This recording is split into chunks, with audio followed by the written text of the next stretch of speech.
പള്ളിക്കൂദാശ മൂന്നാം ബുധൻ. വിശുദ്ധ ലൂക്കായുടെ സുവിശേഷം 16-ാം അധ്യായം 13 മുതൽ 17 വരെയുള്ള തിരുവചനങ്ങളുടെ വിശകലനം.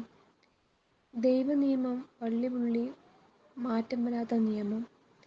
പണത്തെ സ്നേഹിക്കുന്നവന് ദൈവത്തെ സ്നേഹിക്കാൻ പറ്റില്ല എന്ന അവന്റെ പ്രബോധനം കേട്ടപ്പോൾ പണക്കൊതിയന്മാരായ ഫരിസേയർ അവനെ പുച്ഛിച്ചു.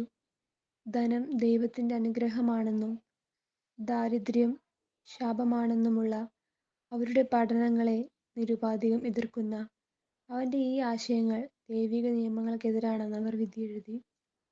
അതുകൊണ്ട് മനുഷ്യനിർമ്മിതമായ അവരുടെ നിയമങ്ങളെ അവർ സാധൂകരിച്ചു കൊണ്ടിരുന്നു. എന്നാൽ മനുഷ്യന്റെ കണ്ണിൽ ഉത്കൃഷ്ടമായത് ദൈവത്തിന്റെ കണ്ണിൽ നികൃഷ്ടമാണ് എന്നാണ് യേശു പ്രഖ്യാപിക്കുന്നത്.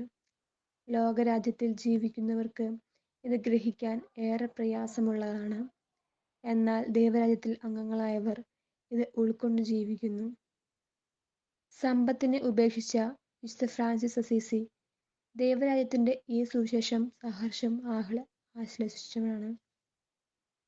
ലോകം മുഴുവൻ വെട്ടിപ്പിടിച്ച മഹാനായ അലക്സാണ്ടർ ചക്രവർത്തി അന്ത്യദിനങ്ങളിൽ സമ്പത്തിന്റെയും പ്രതാപത്തിന്റെയും നിരർത്ഥകത തിരിച്ചറിയുകയും അത് ലോകത്തിന് വെളിവാക്കാൻ ശവമഞ്ചത്തിൽ തന്റെ കൈ പുറത്തിടണമെന്ന കൽപ്പന പുറപ്പെടുവിക്കുകയും ചെയ്യുന്നു.